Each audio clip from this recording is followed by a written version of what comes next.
Hello, nerds! Nerds for humanity. We have a big show. This is the first time I've done a POTUS update since the first Republican debate. Looking at polls, betting odds, search trends after a few days of settling down. So the big question will be, did Vivek Ramaswamy peak and now he's kind of off the sugar high? Or is he about to kind of push up into the top tier, maybe even equal to Donald John Trump? What happened to Ron? So we'll take a look at the latest polls up to September 2nd of 2023, Labor Day weekend. And then I'm going to have a guest on in about maybe 15 minutes, Brian Eskow, who also has a politics podcast. And I think he's a Vivek, kind of pro-Vivek guy. I have my, well, I'm not planning on voting for a Republican this time. And I do have some questions about Vivek, but that's what makes politics fun and interesting. So welcome again to the Nerd Show. Let's jump in to the first set of polls. And in the meantime, if you're joining on the live chat, just let me know where you're joining from. I'll try and give you a shout out. Okay, so let's look at the latest GOP polls here. It looks like there was one by just released today, hot off the presses, by the Wall Street Journal. And it has Trump up by 46. Wow, this guy's he's just got an iron grip on the Republican Party. He's got 59 to DeSantis's 13, and Ramaswamy only has 5, less than Nikki Haley. Maybe we should be talking more about Nikki Haley than Vivek Ramaswamy. Pence 2, Christie 3, Scott 2, and then Hutchinson, Bergen, and Hurd. There was also a poll of the Mississippi Republican presidential primary, just Mississippi. You've got Trump 61, DeSantis 22, Christie 6, Haley 3, Ramaswamy 2. So Ramaswamy not very popular in Mississippi. Ramaswamy doing better in the national polls than the Mississippi one. Then you have one just a couple days ago by Economist YouGov. Looks like a national poll. That one had Trump 52, DeSantis 16, Ramaswamy 6, Haley 4. So if you look at the last few, you've got national polls. You have Ramaswamy at 6. You have Ramaswamy at 5, and we'll see what the one before that. Then there was one on Tuesday, August 29th, Harris X, and it has Ramaswamy at 8. So 8, 6, and 5. So kind of somewhere, 8 and 6, 14, and 5 is 19. Divided by 3 is like 6.33. So it looks like Ramaswamy's doing at about 6.33. Not super. Maybe he has peaked. Maybe that first debate performance was, kind of his 15 minutes of fame. Because given how much airtime he had at the debate, as well as all of the talk about him afterwards, if he's only coming in at 6.3 in national polls, that's kind of uninspiring. Now let's see if we can find an Iowa poll. Control F.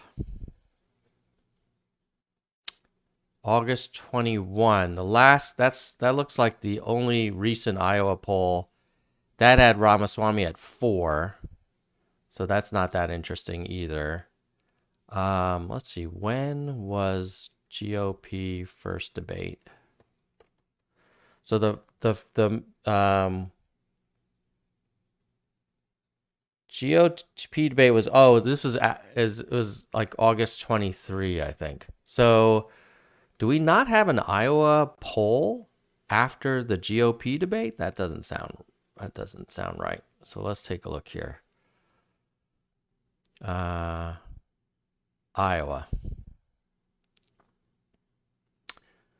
Okay, looks like, yeah, wow. Man, that's unfortunate. You would have thought that they would have done Iowa polling since the debate, but they haven't. What about New Hampshire?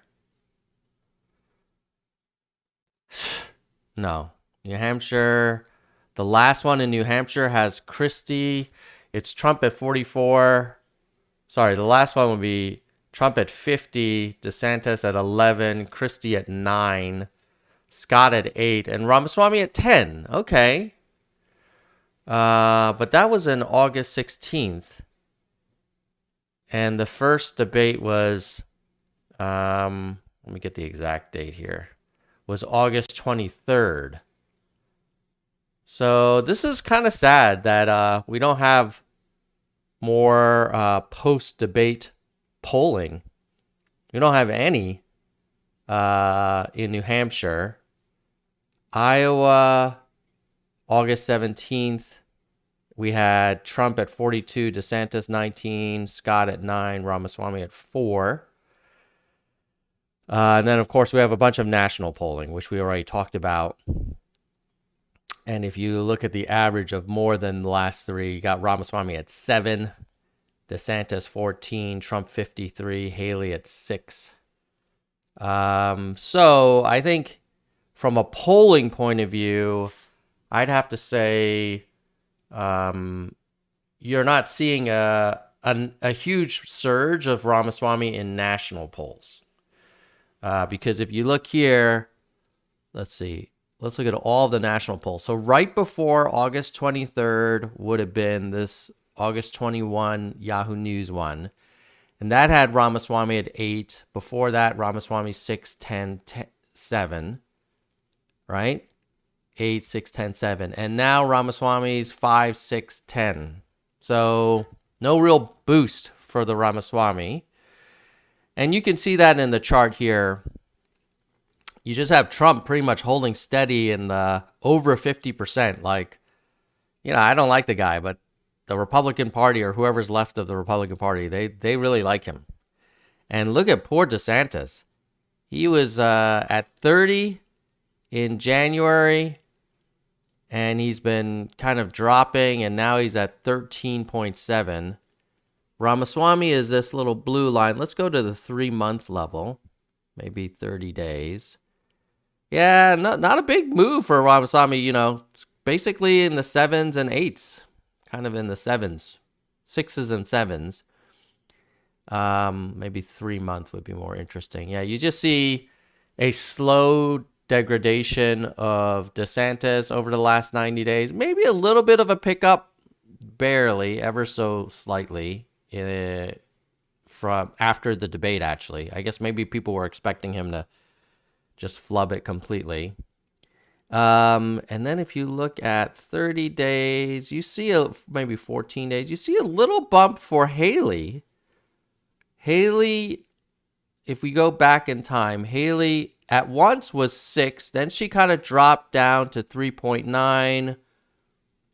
She was at 3.9 in May. And now she's back up to 6 at the end of August. So, you know, that's the polling. Let's look at the Democratic polling here. You see pretty steady. Biden over 60%. He's at 66 or 65.8. And then you have Kennedy, who had a little bit of interest early on in like April, let's say. And then he's been kind of declining. So he went from 20 and now he's at 12.8. Williamson from 8.5 to 6.3. So believe it or not, he's not the most dynamic candidate, but based on his numbers, Biden's doing pretty good. All right, so next we're going to look at the betting odds. Here we go.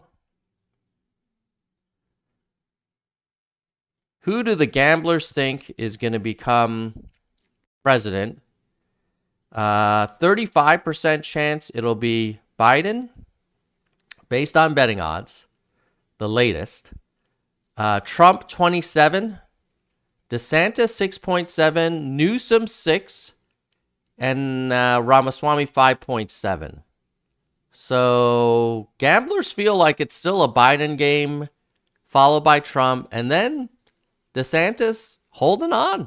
It's 7% chance, and then Newsom, who isn't really even campaigning, is more likely to be president than Vivek Ramaswamy, and more likely than Robert F. Kennedy Jr. So this will show you the trend of betting odds. Oh, it just refreshed. Come on. There we go. You had a point where Biden was the 40% likely back in end of April. Then he kind of dropped a little bit, but now he's kind of steady in the 33%, 1 in 3. And then you have Trump, who started very unlikely in January, only 14% chance, and most people thought Ron DeSantis would be the next president. And then Ron basically lost it in February. It's a very short period. And then Joe Biden passed Ron. And then Ron got passed by El Trumpo in March. And he's been on a decline ever since. And then you see the gamblers got excited about Vivek right up until leading up to the debate. And then since the debate, he's actually lost. So while we don't have polling, we do have betting odds data. And this is the debate, August 23rd. And you see his line has basically kind of gotten worse. I don't know if anybody really had a big change since that debate. Let's see here. Yeah, it's been pretty steady. If anything, yeah, maybe did, let's see, is Haley even registering? No, Haley didn't even register with the gamblers. Or it's not visible, certainly on this chart. So there you go on the betting odds. Haley, yeah, she's about 3% chance. So that's a betting odds. Now we're going to look at search trends. Here you see a little bit more action, let's say the past 90 days. You definitely see a nice peak for Ramaswamy right after the debate. And then also this red one would be Nikki Haley, had a nice jump in searches for her. If we look at the past 30 days, how did they do after that bump? Right now, still decent interest for Vivek, more so than Nikki, and definitely more so than Robert F. Kennedy Jr., who's a real favorite among the Republicans for Democratic nominee. And then what about Chris Christie? I'm guessing, I kind of like Chris Christie, but I don't think he's got any chance. I mean, let's see if there's anybody searching for him. This is not good that he doesn't come up in, there we go, Chris Christie. He's no. I mean, a little bump at the debate, but if you say past 7 days, you'll see mostly interest in Vivek, trending down though. A little bit then Haley, a little bit of action for RFK, and not a whole lot for Christie.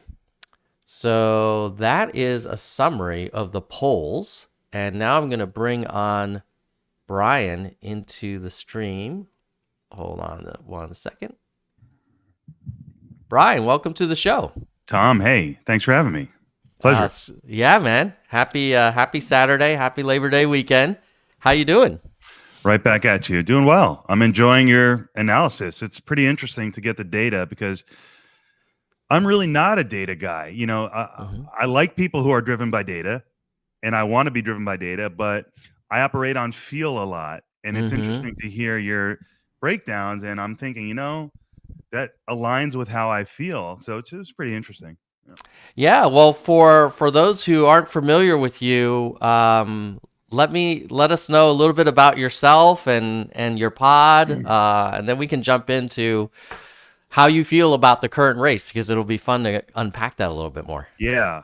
Yeah. Again, thank you so much. I host a podcast called Searching for Political Identity. And the short version is, and really the only version, is I grew up in a liberal household. My father and his brothers are very politically active. They're very progressive. They're very passionate. And so I grew up in that environment of the government should work for working people, right? Mm. That's what I come from. And so I always voted for Democrats. I voted for Obama twice. I voted for Hillary, and I voted for Joe.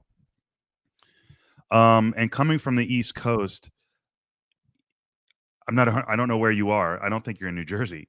No, I'm in California, but I Right on. I grew up in New Jersey. Hmm. So, like Trump's reputation doesn't help him among East Coasters. And so I grew up, there was no way I was going to be voting for Trump, Mm. but I wasn't even considering going Republican in 2016. But I did go to law school in 2018. And with everything going on in the country and Mm. maybe just some growth and then that law school, now I'm like searching for political identity. And so here we are with this race. And the podcast it was always really about, and I started it during law school when I was taking courses in critical race theory. That's really what set it off. Oh, yeah. Because, yeah, studying critical race theory from an incredible professor, taking 2 courses in it really was lit the fuse. And so here I am, and here we are. And Well, thank you. I gotta ask you about the CRT stuff because it's Mhm. such a hot topic within the current Republican Party. I have members of my family who are pretty strong kind of MAGA folks, and they are always talking to me about their concerns about CRT. You're one of the few people that actually Yes. have taken a Yes. CRT class. Like, what was your read Yeah. on it? Yeah, what was it like? Yeah. And I'm glad for the question. I'm glad we're talking about this because, it's one of the very few things I do have experience with. I took these 2 wonderful classes, both from the same professor. I can't sing his praises enough. Um, the students, the material was controversial, sure, but it was good. It was all good. It was exactly what you would want it to be. But the students is what really freaked me out because I Mm. was 31 at the time, only one with working experience, and the fellow classmates were much younger. And there really seemed to be and I'm not trying to be inflammatory. There seemed to be an anti-white, Mm. anti-male, anti-capitalist tone that was really sharp, really well defined, and prevalent. And I just said, wow, with the material we're learning and the attitude of the students, maybe this is really prevalent. And so what it is, I guess if you can't boil something down simply, you don't really understand it. So I will boil it down simply, but it's more than just a simple explanation. There's different parts and pieces, and it's a sophisticated theory. But ultimately, it is this idea that if you move into an apartment with a roommate, and let's say you're white and your roommate's black, and the move-in date was September 1st, but you, the white person, got there August 15th early without telling the Mhm. black roommate, and you set up everything the way you wanted it set up, and you had the furniture and everything set up, and now it's ready. And now on September 1st, on move-in day, your black roommate comes in and she's like, Mm. I don't really like how you have it set up, right? Mm. Doesn't work for me. And so that is the simplest way to phrase it. And ultimately, look, it's this idea that colorblind society is actually a prison. In other words, the civil rights movement was only the beginning of the freedom movement for people of color, for black people. So it's very much this idea that black people think alike, and that's what I rejected. I'm like, why do we have to make this assumption that Mm. people think in groups? But the idea is, and it's addressed very early on in strongly in these classes, and it is like, look, hey, Brian, you don't think all black people should share this view, but you know what the response is? And by the way, the professor is a black man, throwing that out there. He says, hey, Brian, the majority black view is this. There is such a thing as majority black traditions, feelings, culture. And there is such a thing as white culture. And the mainstream American culture, back to the apartment analogy, is white culture. And so if the default setting in America is white culture, and this is the assertion of critical race theory, well, it's harming non-white people every day, either through microaggressions, right? Which are just, hey, you know, I'm not a straight white male, so you're treating me differently. You're scoffing at me. You're whatever. These microaggressions. It's all the way to systemic racism with jail, percentage of minorities in prisons and all of these things, and then all the disparate statistics. So it was on one hand great to learn about injustice, but also it was clear to me that this was a political class. And the professor would say, the one thing I would say to the professor, I said, Professor, this is a political view. We don't do politics here. We don't do Professor, that's not honest. This is a strong political view. Critical race theory is a strong political view that America needs to be transformed so that it can be fair. Yeah. That's so interesting in that I think you're calling out a nuance on the CRT discussion, which is that the content of the curriculum itself is not inherently, let's say, anti-white. It sounds like it's tries to take a little bit more of an objective view, but that the way the students interpret it and where they go with it can be pretty political. And it sounds like you felt, what was that like? Were you in the minority as a white male in that class? It's so funny, and this is where the reason I brought this up, and I'm really glad we're talking about this. That's where the fuse was lit to say, I gotta start. It was a blog, man, and then it became a podcast, because I found myself playing the role of Ted Cruz in class. And I couldn't tell if it was because 9 out of 10 students were very far left, and I thought it was just sensible. I said, man, am I the only one who sees a different view? And maybe I should, for the sake of the academic experience, speak on it. Or frankly, is it really just how I felt? And I think the answer is it's how I felt. And it was such a good experience, but I was viscerally engaged in this. It was a crazy time for me, because I didn't feel attacked by any means, but I felt that Republicans were being attacked unfairly. It just didn't seem. So I give a lot of credit to the material and the professor, because it's always good to be exposed to questioning narratives. Yeah. But altogether, I was a little uncomfortable. And that's why this Vivek guy comes out of nowhere, and he's very close to my age, and he's hitting these themes directly on the head. And so, and I didn't intend to, it just turned out to be a coincidence that I shared Christopher Rufo's views on critical race theory. And I don't want to be so anti, but ultimately I do think that I agree with him, which is that I think it's harmful.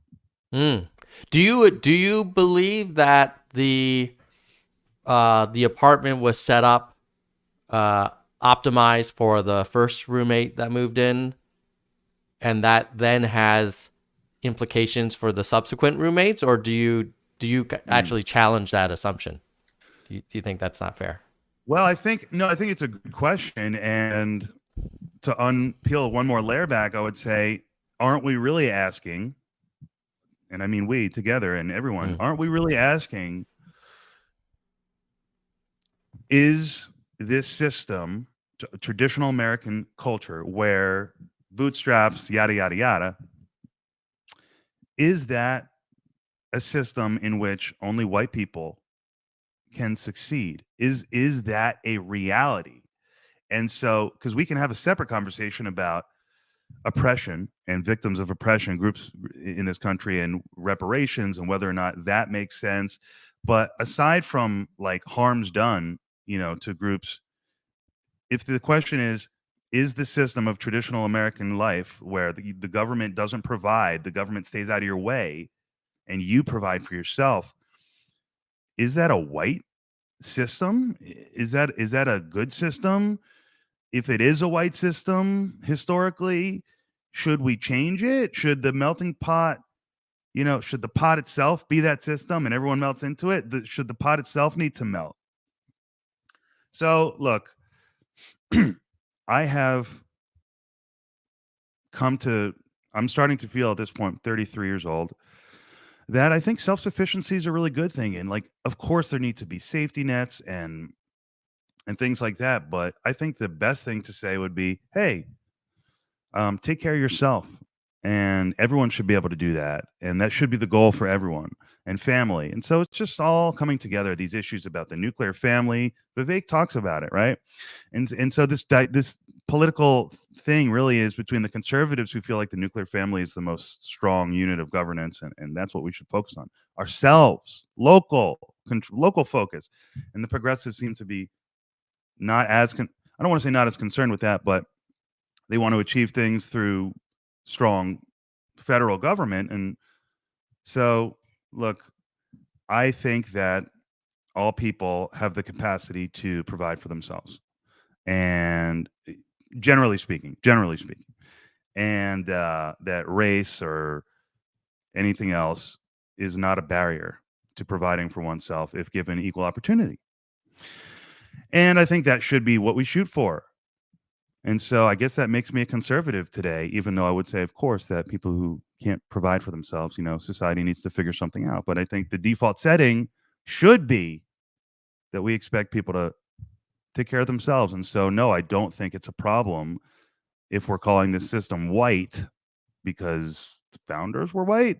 If the system is white, then okay, then I think the white system is okay. And really what I'm saying is, and this is the first thing you learn in these critical race theory classes is, hey guys, minimal government, the default American setting, don't think that that's not a value judgment. Don't think that that's just the way it has to be. That's a value judgment. And so whether or not it's a good value judgment, whether or not what we're really asking here, forget the race, forget the everything, what we're really asking is should the federal government be really weak and important domestically and in our lives, or should it be strong? And the critical race theory view happens to be, hey, look, it should be strong because social justice is important, and social justice is not happening with the weak federal government.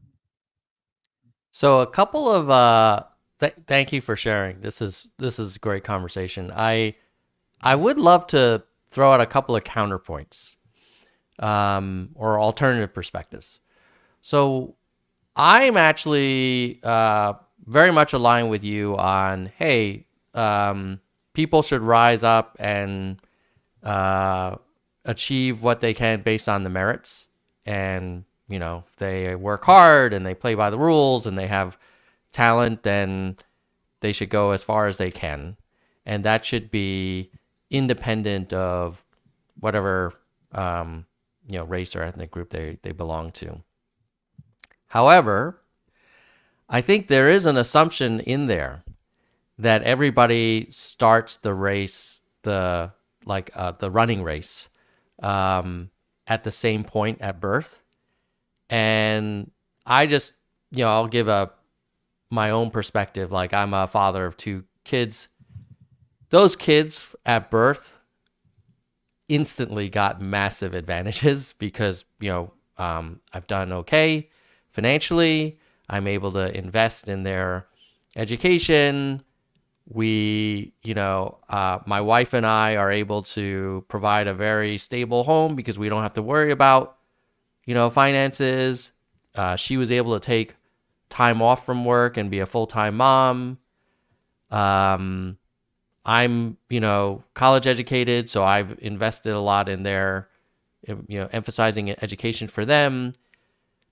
There is there's no way that you could say that same child, if they were dropped in a random household in the US, Mm-hmm. would have the same outcomes.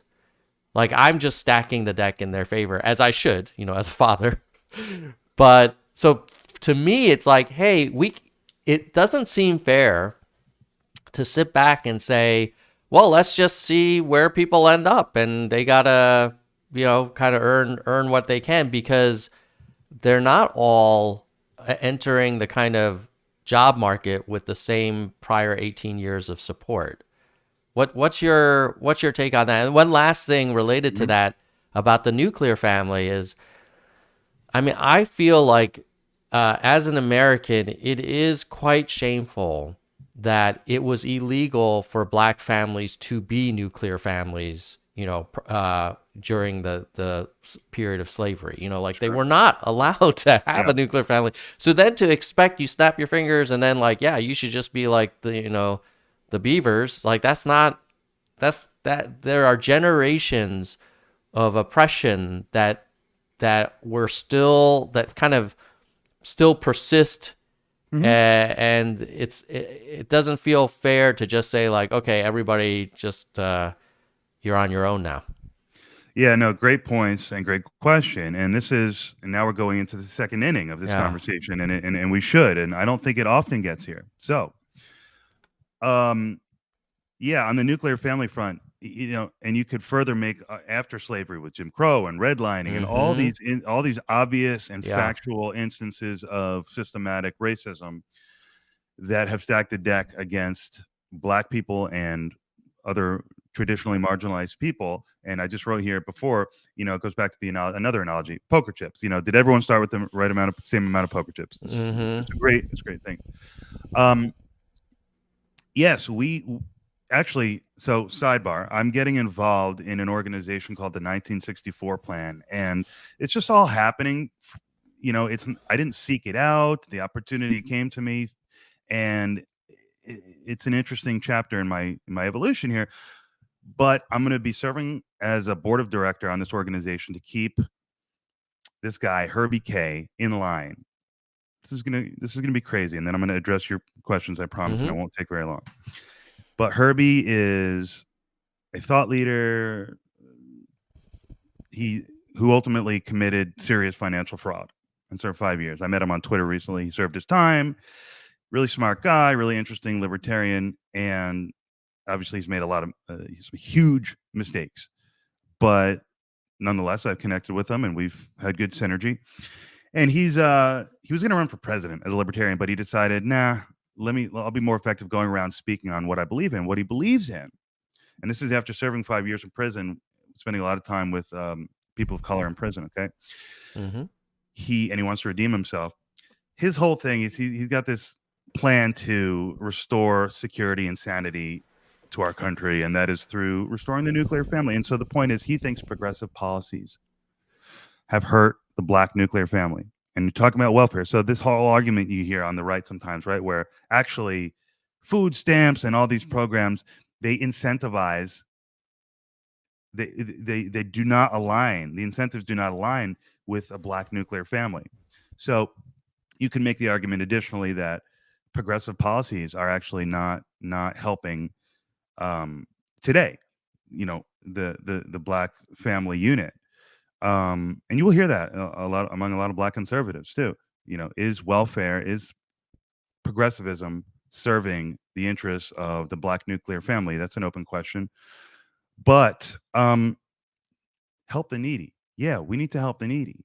And I think the job of any president, of any politician, of any concerned citizen who's fortunate enough to be able to have their house in order. Yes, we need to help the needy. And so does that mean we need to be a progressive and we need to? No, not necessarily. I hear a lot of ideas from the right about how do you revitalize communities that are in need of it. And if they happen to be, I'm just saying, I don't know if they're black, if they're white, if they're whatever, but let's not talk about it through racial lens, and let's not be inflammatory and let's not condemn people. Let's have the conversation about Hey, you know why, Tom? Because everyone agrees that we want to lift up the people in this country who need to be lifted up. It's just about how we get there. And it's very difficult to have a productive conversation about how to get there if we're making people feel like they're ignorant to racism, they're a part of racism. And that is exactly what critical race theory asserts. That if you don't acknowledge the crushing systemic racism that exists today, you are perpetuating white supremacy. It's a pretty heavy criticism to be lobbed in 2023. Yeah, if you delete you're perpetuating white supremacy and you just said, hey, if you don't acknowledge the systemic racism and the kind of downstream effects of, generations of racism, that you're not supportive of a true meritocracy. That feels very objective and reasonable to me. It's not a judgment of like, oh, you're racist. It's just like, hey, look, if you really want a fair poker tournament, everybody needs to start with the same chips. You can't inherit a stack from your great grandfather. Right. And it's tough, so I guess this comes down to like, what do we need to do as a country? Do we need to put money, substantial amounts of money, the meaningful difference amount of money in the pockets of Black people? Is that the best way? Maybe it is. I'm being genuinely asking. Maybe it is. Or is it to do something a conservative would say, like, focus more on core education and let's look at these communities that, for all the reasons we've discussed, are underserved, and let's say that it's not their fault. I agree with that. I personally believe that these communities who are struggling, it's not their fault. They're victims of a system. The question is, how do you want to address that? And that's the only difference between conservatives. So that's like the good point.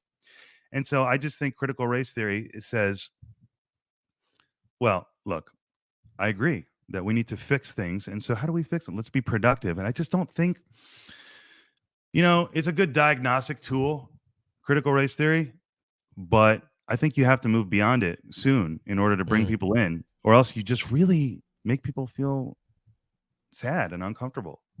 Yeah. Well, there's a good audience in the live stream right now, so I'll encourage them to put any questions for me and Brian in the chat. And while we wait for those to roll in, you asked a question of like, okay, well, what do we do about it? Do we do some financial kind of reparations or something?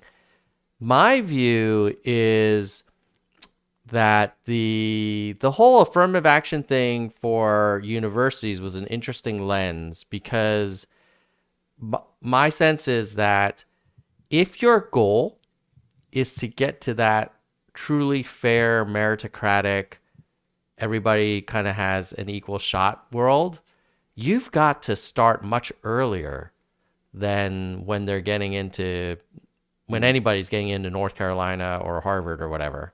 Like, I would massively surge investment in pre-K and elementary school in the lowest income, geographic areas.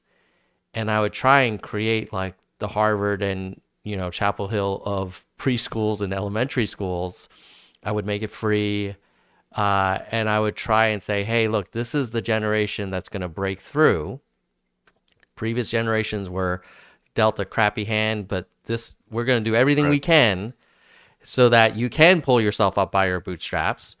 But I don't hear politicians on either side really pushing for more kind of upstream investments.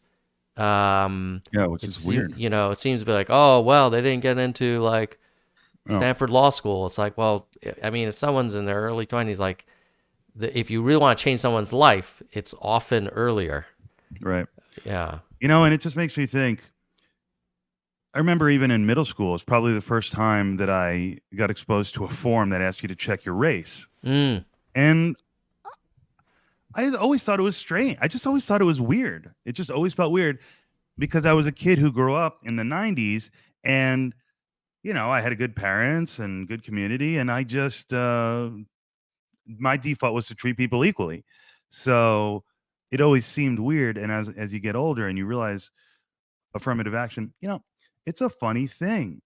It's obviously well intended, but I remember Jerry Seinfeld had a comment about this idea of affirmative action or racial quotas, and he said, and remember, this is like the lens of a creative person. He said, if I'm starting a comedy show, what do you got to tell me? I got to have one black guy, one Jewish guy, one. I mean, come on, it's comedy. We got to. Do I connect with these people on comedy? Don't tell me how to run my comedy thing. And so I know it's not the same as a university, but there's an allergic reaction, I think, to the idea of racial quotas, and it may be rooted in ignorance that everything's fair and hunky dory. And critical race theory says, put those glasses on, put my glasses on, person who doesn't deal with racial oppression every day, and see. And so it is effective for that. And so with affirmative action coming to an end, well, how do you feel about that? I mean, I'm curious.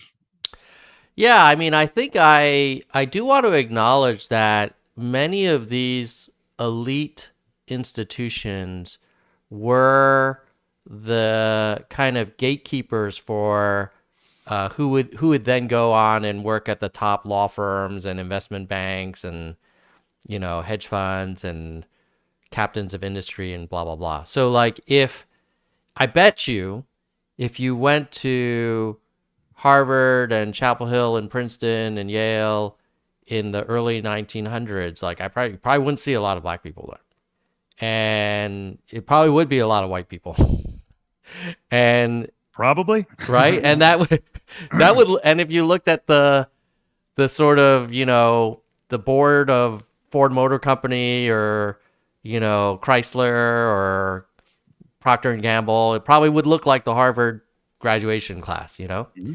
And so I do think that there needs to be a way to ensure that the access to the best opportunities and power is not limited to one group for sure, and there's some catching up to do.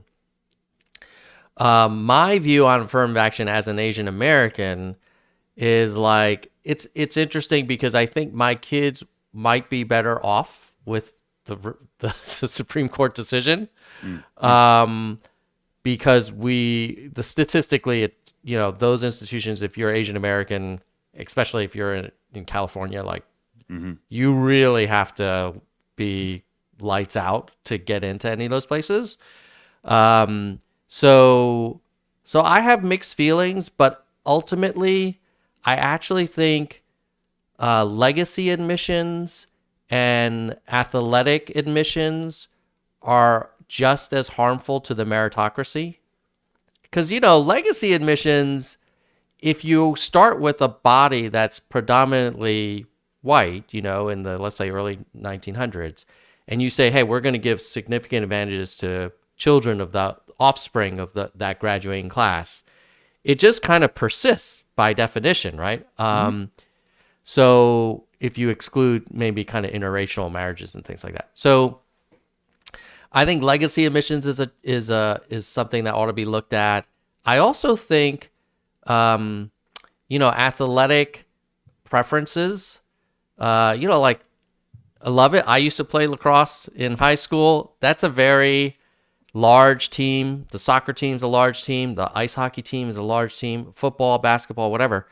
So for some universities, a significant portion of the class are rated athletes on coaches' lists, and they may not be straight A students all the time. Let's just say, right. But like we need a quarterback, we need a kicker, we need a tight end. So it's really interesting how, first of all, yes, it makes all the sense in the world to attack the legacy program. It makes all the sense in the world, and so I suspect that those will go away if we're really after a meritocracy. But also the sports thing, it's like, what is the priority of our institutions? Yeah. Right? And so it just goes to the priorities, and I just think that there's we're bound to agree on more than we disagree with on both sides. And it's not, so back to the CRT, it's just, I don't know if it's ultimately helpful to this conversation about priorities and education and providing those equal opportunities. Let's focus on providing equal opportunities. And the earlier we do it, to your point, the more upstream we go, the better. The better. Yeah. That just seems like a good rule. But the reality is we have all this, look, you're right. We do have, what do you do when you have all these white organizations and in these power structures? That's a great question. What do you do? Well, I'm tempted to say, look, hopefully over time, people's attitudes and beliefs change and it just happens naturally. Good people bring on good people, but it's tough, man. I admit it. Yeah. I admit it. It's a question to wrestle with. Yeah. And the other thing about the affirmative action stuff is like, I do wish that there was heavy preference in admissions for folks who have severe economic kind of disadvantage. So, I mean, we're at a point where there's like a material number of middle class, upper class people of color.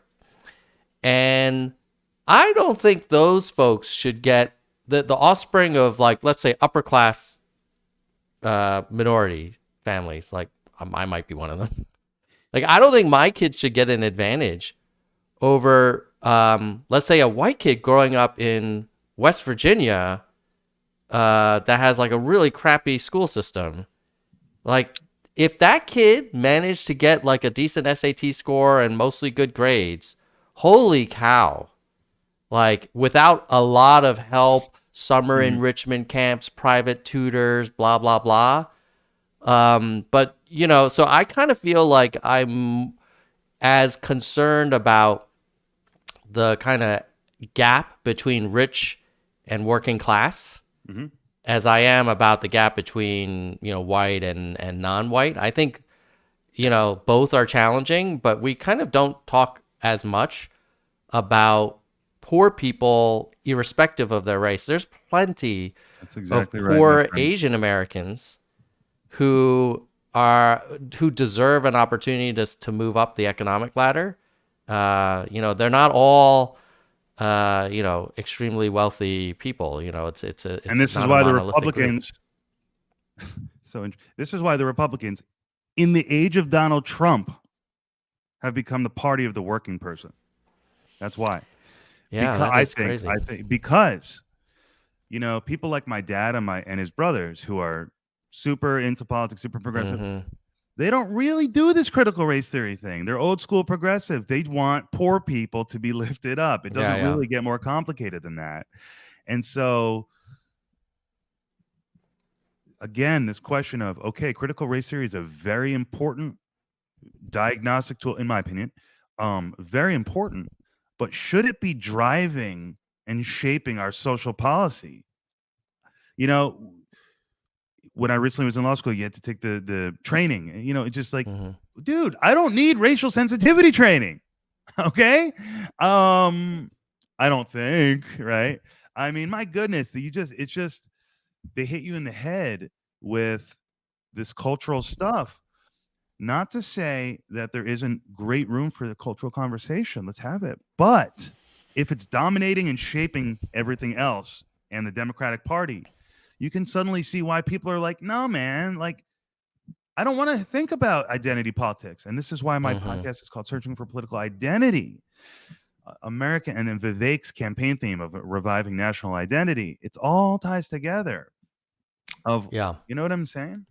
Yeah, I do. And I think you're touching on a really profound insight there, which is that when the counterpoint is really almost, you feel like it's forced upon you, you naturally are like, whoa, hold on. Like, I might actually agree with some of this, but, and I remember when I was in college, people might be surprised to hear I was one of the young Republicans, and I was not well liked because I was always pushing back against At that time, that was the beginning of discussion of like political correctness and your, these are the words you are allowed to use and not allowed to use and that kind of thing. Yes. Now, over the years, I've become a little bit more like objective, and I'm like, look, I think I was a contrarian, and I think I rejected the idea of being told what to think and how to think and what to write. But I ended up probably overcorrecting and just really, being like rah rah like Pat Buchanan or whatever. Right. And that's just like that's a little far. And I think there's a lot of those Trump voters who in 2016 they looked at Hillary Clinton and the whole DNC and they were like, these coastal elites don't care about the working man or woman, and they're dividing us with race. Yeah, and it's all about, other races. Like, what about us? Like, we're struggling too, and we have concerns as well. Right. And I will say Bernie was pretty good about speaking to the working people, right? 100%. Yeah. Bernie is not a critical race theory guy. Doesn't seem to be at all. Bernie's a classic progressive, like my father and his brothers like. Let's talk about poor people. Yeah. All right, Brian, I've got to jump at the top of the hour for another commitment, but I did want to call out some of the comments. So Lou Mansfield had a question for you. Hey, what do you think about universal basic income? Because it sounds like you lean libertarian, you want less government. A lot of people feel like instead of spending money on giant government programs, give the money to the people, let them make decisions for themselves, and it creates this kind of economic floor. And then you don't disincentivize work because like if you're unemployed, you get it. If you then get a job, you still get it. What's your take on UBI? Yeah. So following the lead of people that I've met, frankly, on Twitter, who seem a lot smarter than me on this stuff, what I would say is they seem to like the idea of UBI only if it's completely decentralized, detached from the government.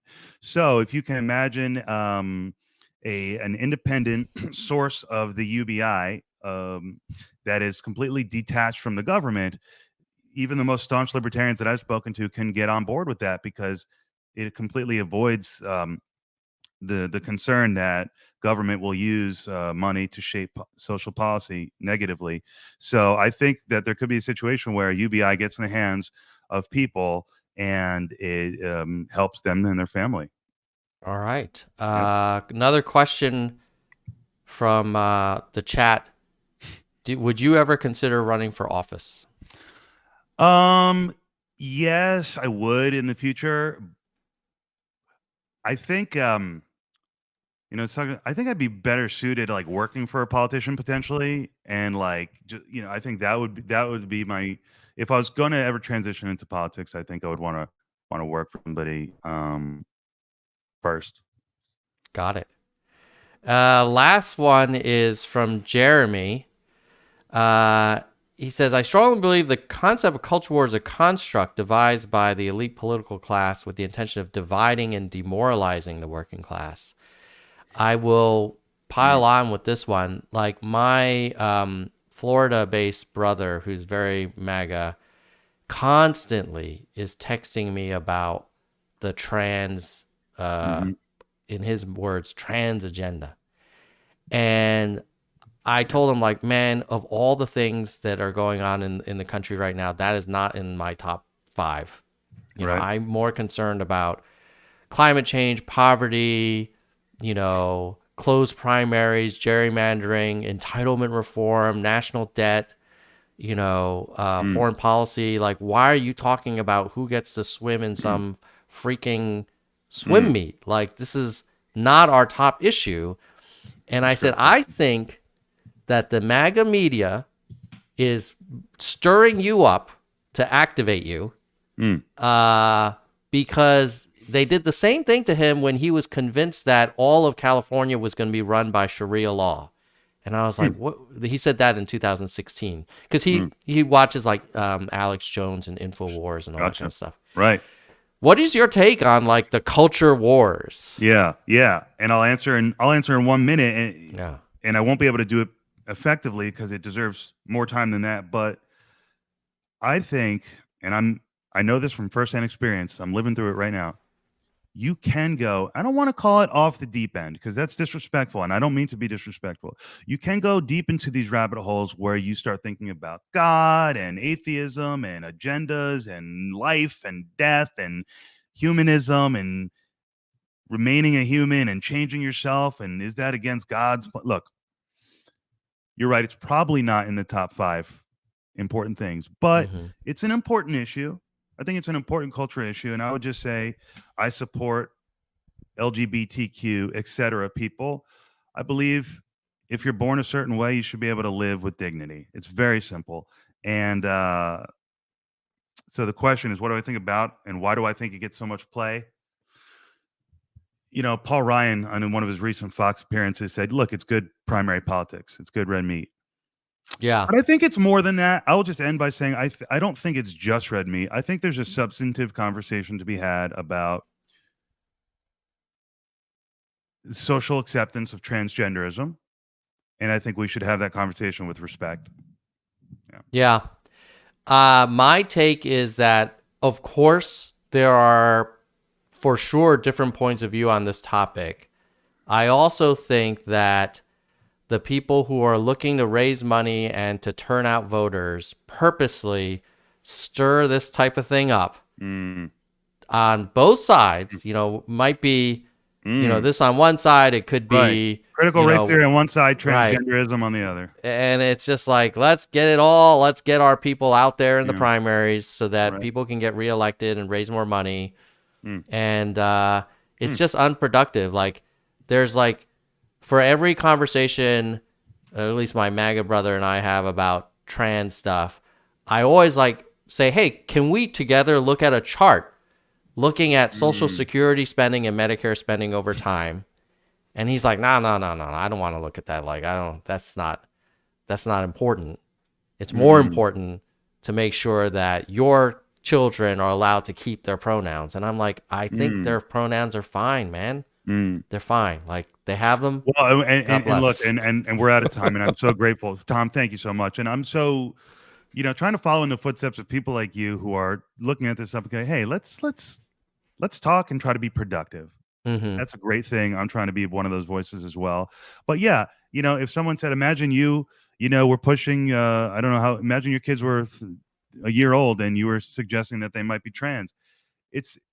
There's room for a discussion and we should have it and we should respect everybody during it. That's what I say. Right on, Brian. Well, thank you so much for coming on the show and participating in the discussion. I think it was good for people to hear like different points of view and understand the context that you're looking at things. And hopefully we can continue the conversation and you'll be back on the show in the future. I'd be honored to do so. Appreciate it. All right. With that, we'll say goodbye, nerds. Later, man. Thank you. See ya. All right. I've got to jump to another call. But before I do that, I want to thank the channel members, and then I want to give you my takeaways on the conversation with Brian. So our biggest supporter is Soldier One, and if you're watching this on YouTube, just click the join link, and you can help me pay for our podcasting fees, and our streaming fees. So Soldier One, thank you for your support. He is a senior vice president, and we have Kristen Slevin and Bike, huge supporters. Then next level down is our hardcore nerds, Gene, David, DK, Jackalego, Curse, Mr. History, Mona, Vaughn, Yang, Dean, Galessa, Jay Perrin, Dana, Jason, Daniel, Mickey, Yoda, and Unkiyo. And then the entry level, which is only $1.99 a month. In order of membership is Lisa, Brandon, Sophia, Doris, Emerald, Ben, Ira, Elizabeth, Shoni, Dr., William, Karen, Mai, Brittany, Lori, Juana, Kevin, T, Jeremy, David, Nicholas, Mike, Zig, Roberto, and Jackson. Okay, so I've got to jump on a call, but let me give you my... Oh, thank you, Steve. Rat poison. Hold on. And I also need to... Okay, so what are my takeaways here? Hold on one second. Okay. My takeaways from my conversation, both from the state of the race and my conversation with Brian. State of the race, Vivek may be trending more on Twitter than he is in the polls with voters. But let's keep an eye on him. He's not gone, but he's not like clearly walloped DeSantis the way I think some of us thought he might after that debate. It's not showing up in the polls yet. Second is that Trump and Biden support, sadly, is solid. Both of them, Trump over 50%, Biden over 60%. Keep an eye on Nikki Haley. I suspect that Nostradamus is going to predict she's going to probably surpass both Vivek and DeSantis, but probably not Trump. Will she be maybe a potential Trump running mate? Maybe. And then my conversation with Brian was just great to have people who have different perspectives on, and hopefully we can do more of that in the Nerd Zone going forward. And it was super interesting to kind of hear his experience in law school in a CRT class. And, you know, it's a lot more nuanced than saying, oh, this curriculum is anti-American, anti-white.